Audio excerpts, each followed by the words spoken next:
Selamat pagi semuanya, selamat siang, selamat sore. Terima kasih telah mengklik video ini. Semoga nanti apa yang akan saya sampaikan dapat bermanfaat bagi yang mendengarkan. Baiklah, hari ini eh, saya akan menyampaikan tentang pengelolaan atau mengelola kegiatan corporate social responsibility. Ya, konsep corporate social responsibility sangat berkaitan erat dengan keberlangsungan atau sustainability perusahaan, keberlanjutan perusahaan, keberlangsungan perusahaan, masa depan perusahaan. Terjaminnya keberlangsungan perusahaan apabila perusahaan melakukan tanggung jawab tidak hanya terbatas kepada pemegang saham atau para stakeholdernya, tetapi perusahaan juga wajib memperhatikan dimensi sosial dan lingkungan yang menjadi tempat operasi perusahaan. Tahap awal dalam pengelolaan CSR adalah bahwa kegiatan corporate social responsibility itu harus mencapai 3 aspek. Ya, kita lebih mengenal itu dengan triple bottom line. Ada ekonomi, ada sosial, dan ada lingkungan. Dimensi ekonomi itu akan berfokus pada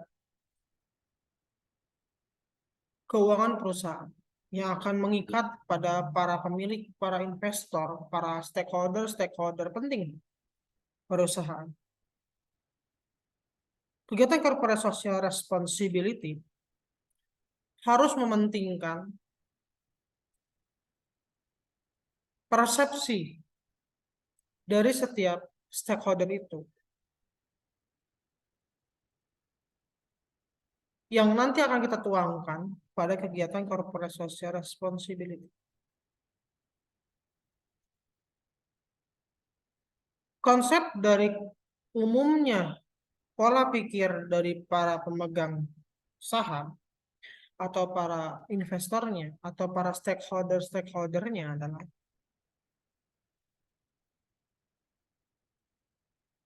bahwa mereka akan berfokus pada ekonomi berkelanjutan dari sebuah perusahaan. Karena poin itulah yang akan mereka lihat pertama. Poin itulah nanti yang akan menjadi tolak ukur mereka melihat bagaimana keberlangsungan hidup perusahaan di masa depannya. Oleh karena itu, program CSR menjadi salah satu cara untuk menjawab kekhawatiran para pemegang saham, untuk menjawab keberlangsungan hidup perusahaan. Kenapa? Karena dengan kegiatan corporate social responsibility dapat meningkatkan citra positif perusahaan, kegiatan promosi perusahaan, nama baik perusahaan, hubungan perusahaan dengan para konsumennya, dengan para publiknya, dengan lingkungannya, bahkan dengan pihak pemerintah yang memiliki kepentingan. Itulah kenapa dalam melihat kegiatan corporate social responsibility kita tidak boleh hanya berfokus pada keuntungan saja. Karena kegiatan corporate social responsibility itu berfokus pada ekonomi, lingkungan, dan sosial. Bukan hanya keuntungan, tapi juga sosialnya dan lingkungan. Jika seseorang bisa membuat atau sebuah perusahaan bisa membuat program CSR yang mengikat semuanya, maka itu akan meningkatkan ekonomi perusahaan, akan mempermudah kegiatan promosi, akan menciptakan hubungan baik antara konsumen dan perusahaan, akan menciptakan hubungan baik antara perusahaan dengan lingkungannya, akan menciptakan hubungan baik antara perusahaan dengan dimensi sosial. Itu akan meningkatkan pada akhirnya citra positif perusahaan yang akan menguntungkan perusahaan di masa yang akan datang. Dalam jangka waktu yang sangat panjang, karena apa yang dirawat dari program CSR itu merupakan citra positif yang bisa sangat berpengaruh pada masa depan perusahaan. Oke. Masyarakat akan memberikan tanggapan yang negatif kepada perusahaan yang dianggap tidak memperhatikan keadaan ekonomi, sosial, lingkungan sekitar. Ya. Respon negatif dari masyarakat inilah yang akan mengancam keberlangsungan dari perusahaan. Menurut pasal 15 huruf B, Undang-Undang Nomor 25 Tahun 2007 tentang penanaman modal menyatakan bahwa tanggung jawab sosial perusahaan adalah tanggung jawab yang melekat pada setiap perusahaan penanam modal untuk tetap menciptakan hubungan yang serasi, seimbang, dan sesuai dengan lingkungan, nilai, norma, dan budaya setempat. Ya. Jadi menurut aturan atau regulasi yang dikeluarkan oleh pemerintah, yaitu undang-undang, bahwa secara hukum di negara ini, perusahaan itu wajib mementingkan keseimbangan, kesesuaian, semua program mereka, kegiatan perusahaan mereka terhadap lingkungan, nilai, norma, dan budaya masyarakat setempat. Itulah kenapa kegiatan corporate social responsibility menjadi jawaban.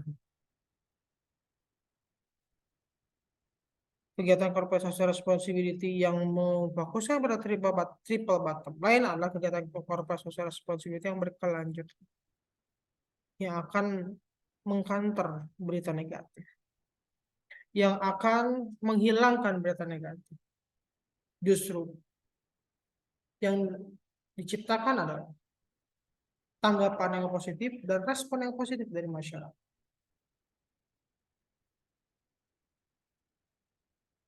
Karena adanya undang-undang tersebut, ya, dalam pengelolaan sumber daya manusia, kerusakan-kerusakan lingkungan yang timbul dapat diantisipasi dan dibiayai pemulihan lingkungan. Aturan tersebut merupakan rambu-rambu sekaligus perintah undang-undang yang mengatur kewajiban untuk menjaga strategi dengan lingkungan dan masyarakat sekitar. Undang-undang tersebut mengamanatkan pada perusahaan dan penanam modal untuk memperhatikan lingkungan masyarakat sekitar sebagai usaha bersama menciptakan harmoni antara korporasi dengan warga.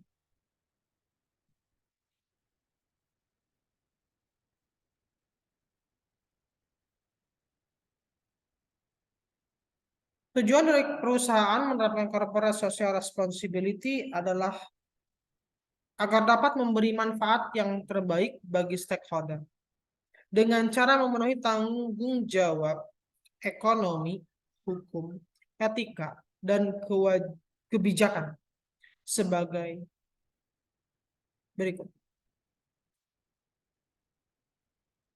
Ada tanggung jawab ekonomi yang pertama.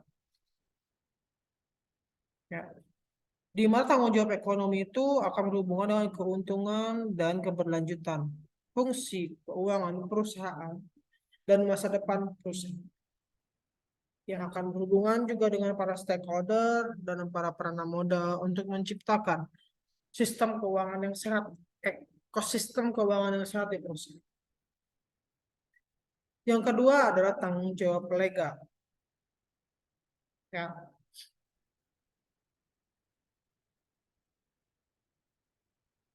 tanggung jawab legal merupakan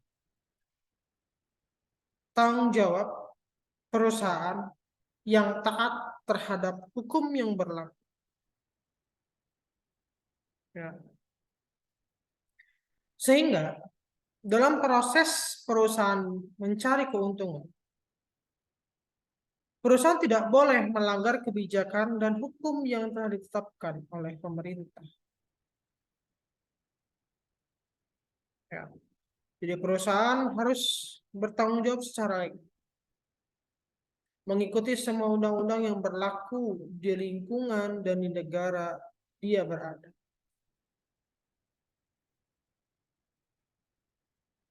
Perusahaan harus mengikuti bagaimana karakteristik kebijakan. Perusahaan harus benar-benar mempelajari bagaimana hukum di sebuah lingkungan perusahaan, negara di mana perusahaan itu berada. Harus dipelajari juga lingkungan hukumnya. Karena bila perusahaan tidak bertanggung jawab secara legal, kemudian dia melanggar hukum, itu akan menciptakan tanggapan negatif yang bisa mengancam reputasi perusahaan, yang bisa mengancam masa depan perusahaan, yang bisa mengancam nama baik perusahaan, citra perusahaan, dan pada akhirnya akan mengancam masa depan dan keberlanjutan ekonomi perusahaan. Jadi tanggung jawab legal itu bukan tanggung jawab yang sepele. Sebelum bergerak harus langsung diperhatikan. Bagaimana hukum itu berjalan? Jangan sampai kegiatan corporate social responsibility kita malah melanggar hukum. Itu akan berakibat fatal pada citra dan reputasi perusahaan.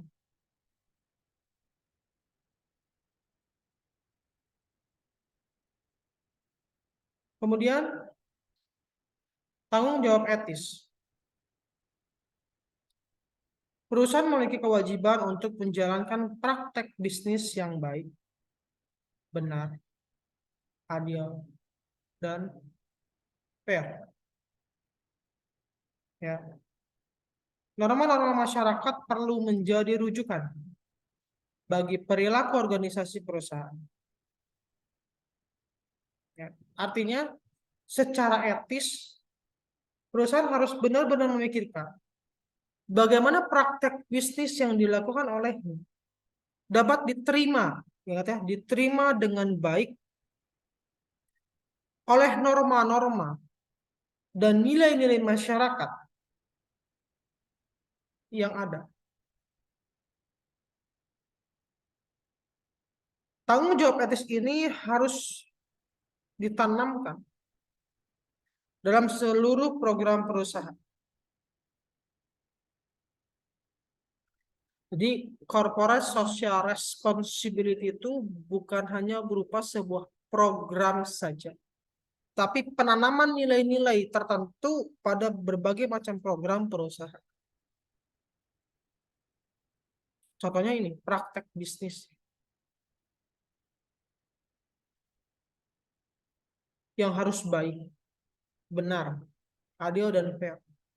Tidak tidak menghina sesuatu. Ya, tidak merusak makna dari norma atau nilai masyarakat tertentu.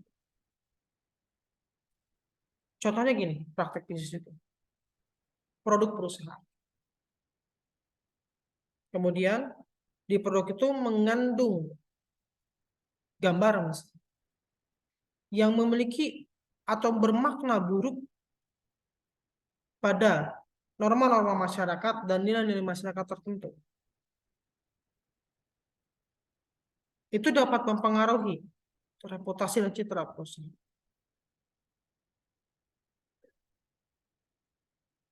Atau misalnya menggunakan simbol-simbol masyarakat tertentu yang itu pun dapat mempengaruhi reputasi perusahaan. Jadi dalam praktek bisnisnya, perusahaan harus berhati-hati dalam bertindak. Harus benar-benar memikirkan strategi yang tepat sesuai dengan norma-norma masyarakat yang ada. Oleh karena itu, dalam komunikasi ada strategi komunikasi. Kita harus memetakan dulu apa yang boleh kita lakukan, apa yang tidak boleh kita lakukan, apa yang harusnya kita lakukan, dan apa yang tidak harus kita lakukan. Semua itu harus tertuang dalam sebuah strategi agar bisa dijalankan oleh berbagai macam komponen-komponen perusahaan. Karena dalam menciptakan sebuah reputasi dan citra yang positif, tanggung jawab sosial itu tidak hanya atau tidak bisa hanya dilakukan oleh divisi tertentu saja. Semua divisi juga harus ikut terlibat dalam menciptakan reputasi dan citra positif dalam kegiatan tanggung jawab sosial. Contohnya adalah dalam menyambut konsumen. Bagaimana cara beretika? Bagaimana secara etis menyambut konsumen? Dan harus dilakukan dengan baik, dipraktekkan dengan baik dan bisnis. Kalau misalnya ternyata dalam menyambut konsumen itu manajernya sangat bagus cara menyambutnya, tapi bawahannya tidak bagus dalam menyambutnya, itu akan mempengaruhi reputasi perusahaan, akan mempengaruhi citra perusahaan. Ya. Sehingga dalam berbagai macam cara, tanggung jawab sosial dan tanggung jawab etis ini harus ditanamkan dari mulai lower manajemen sampai top manajemen. Karena praktek bisnis itu dilaksanakan bukan hanya oleh pemilik saja, tapi oleh seluruh komponen perusahaan. Jadi saling bekerja sama. Kemudian, tanggung jawab filantropis. Ya. Tujuannya adalah untuk meningkatkan kualitas kehidupan semua komponen perusahaan dan publik. Ya. Para pemilik dan pegawai yang bekerja di perusahaan memiliki tanggung jawab ganda, yaitu kepada perusahaan dan kepada publik yang dikenal dengan istilah non fiduciary responsibility. Selain perusahaan harus memperoleh keuntungan, taat hukum, dan berperilaku etis, perusahaan dituntut agar dapat memberikan kontribusi yang dapat dirasakan secara langsung oleh masyarakat. Ya.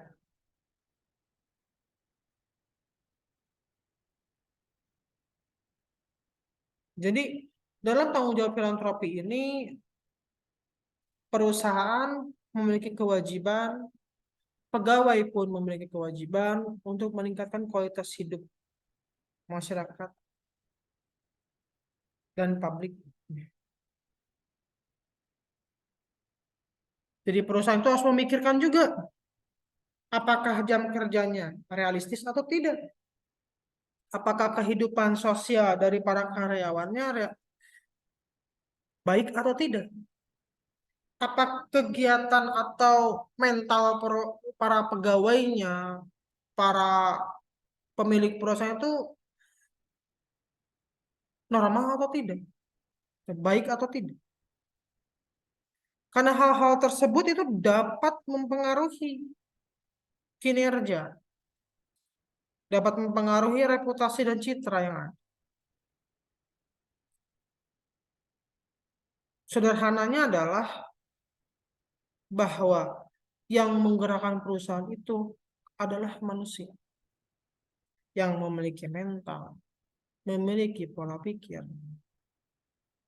ya, memiliki pemahaman yang berbeda-beda, memiliki pengetahuan yang berbeda-beda, memiliki tingkat kinerja yang berbeda-beda.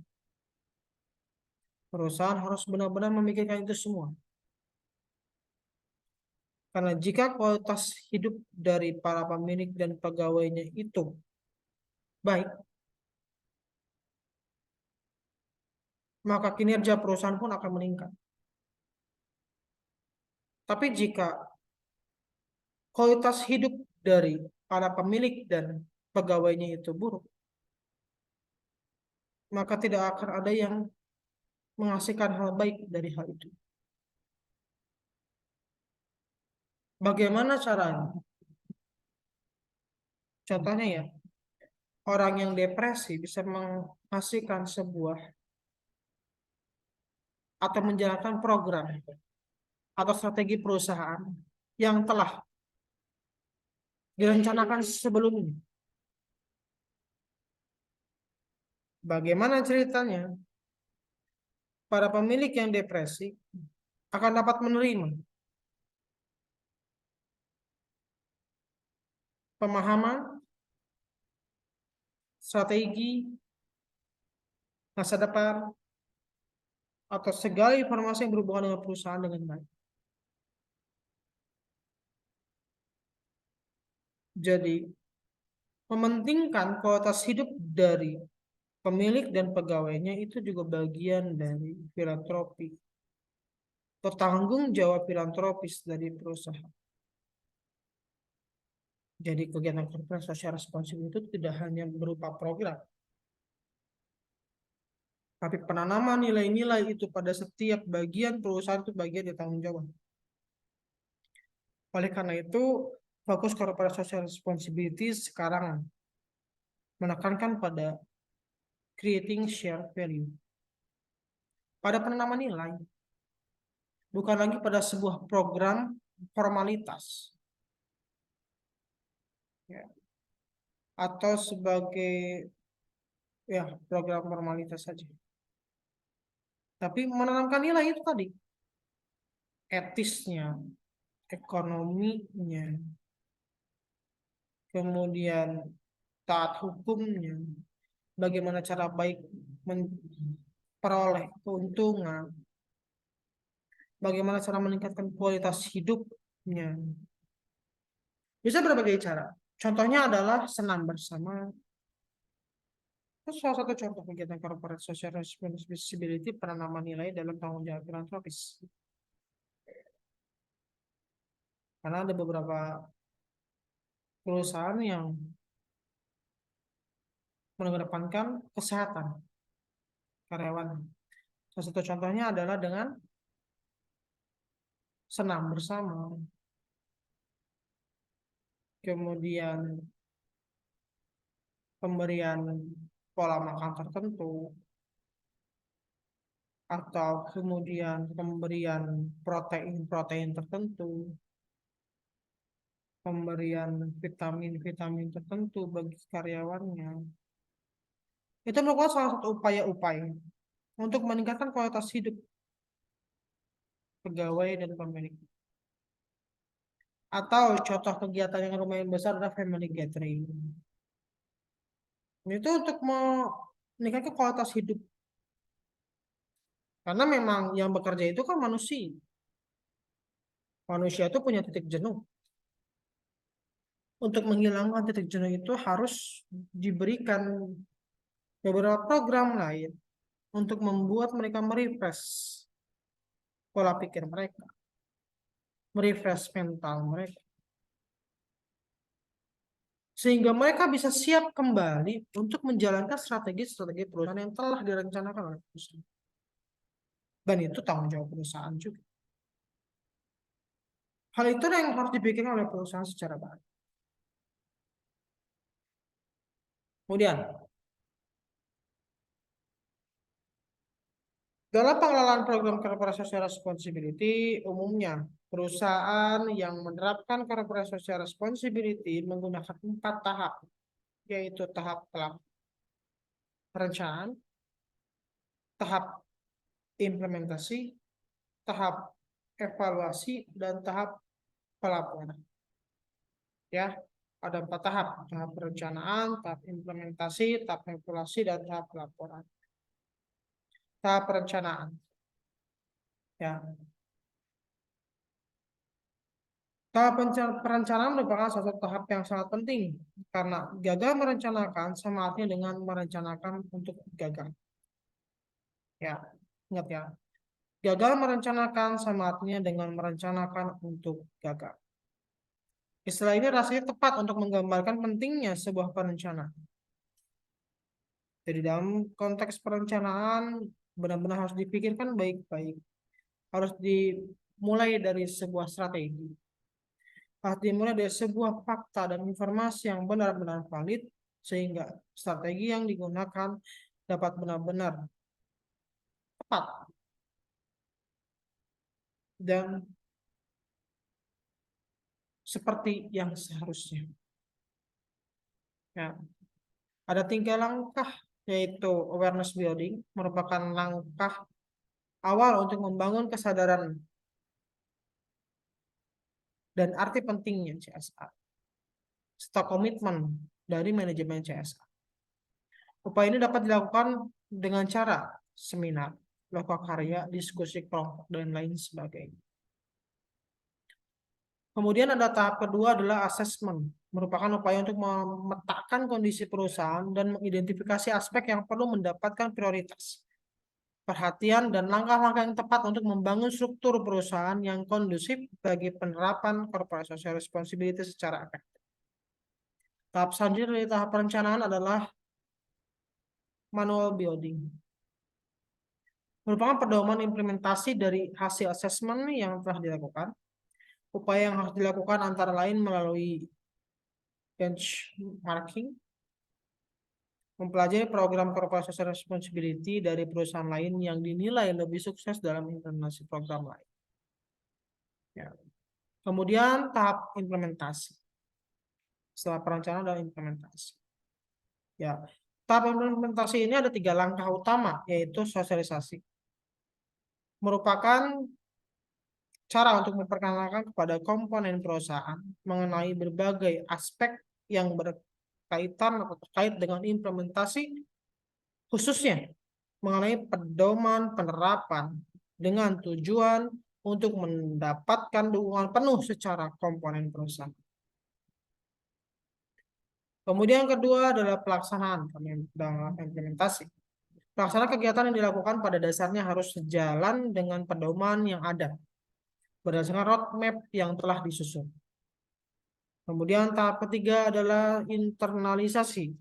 Internalisasi adalah tahap jangka panjang mencakup upaya-upaya untuk memperkenalkan corporate social responsibility di dalam seluruh proses bisnis perusahaan seperti melalui sistem manajemen kinerja. Tahap berikutnya dalam pengelolaan program CSR adalah tahap evaluasi. Ya, setelah program CSR diimplementasikan, langkah berikutnya adalah evaluasi program. Tahap evaluasi program adalah tahap yang perlu dilakukan secara konsisten dari waktu ke waktu untuk mengukur sejauh mana efektivitas penerapan kegiatan CSR. Evaluasi bukan tindakan untuk mencari kesalahan atau mencari kambing hitam. Evaluasi justru dilakukan untuk pengambilan keputusan yang tepat. Ya, keputusan yang menghentikan atau melanjutkan atau memperbaiki atau mengembang aspek-aspek tertentu dari program yang telah diimplementasikan. Ya, evaluasi juga bisa dilakukan dengan meminta pihak independen untuk melakukan audit implementasi atau praktik corporate social responsibility yang telah dilakukan. Langkah ini tak terbatas pada kepatuhan terhadap peraturan dan prosedur operasi standar atau SOP, ya, tetapi juga mencakup pengendalian resiko perusahaan. Evaluasi dalam bentuk asesmen audit atau scoring juga dapat dilakukan secara mandatori. Misalnya seperti yang diterapkan di lingkungan BUMN untuk beberapa aspek penerapan corporate social responsibility. Evaluasi tersebut juga dapat membantu perusahaan untuk memetakan kembali kondisi dan situasi serta pencapaian perusahaan dalam implementasi CSR, sehingga dapat mengupayakan perbaikan-perbaikan yang perlu berdasarkan rekomendasi yang diberikan. Ya, tahap terakhir adalah pelaporan. Pelaporan diperlukan dalam rangka membangun sistem informasi baik untuk proses pengembalian keputusan maupun keperluan keterbukaan informasi, material, dan relevan mengenai perusahaan. Selain berfungsi untuk keperluan shareholder, juga untuk keperluan stakeholder lainnya yang memerlukan informasi tersebut. Perusahaan bebas menentukan bentuk dan format reporting pelaporan yang dibuatnya, karena memang standar baku yang ditentukan itu tidak ada. Kemudian, terima kasih telah mengklik video ini. Terima kasih telah mendengarkan. Semoga apa yang saya sampaikan dapat bermanfaat. Apa yang saya sampaikan di sini adalah merupakan bagian dari proses perkuliahan.